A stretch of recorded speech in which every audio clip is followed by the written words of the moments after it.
Lagi ka bang natatakasan sa utang? Attorney G, bakit tayo lagi nabibiktima ng mangungutang?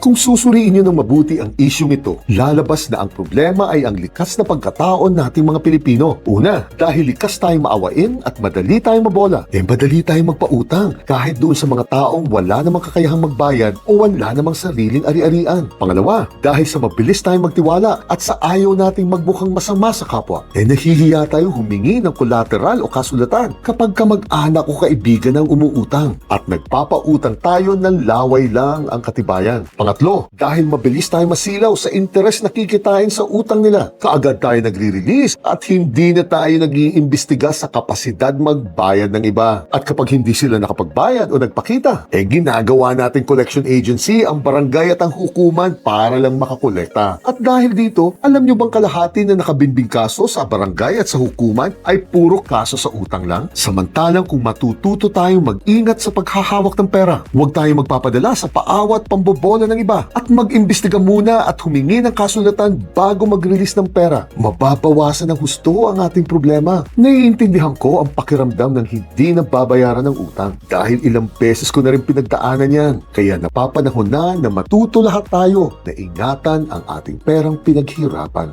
Chinet!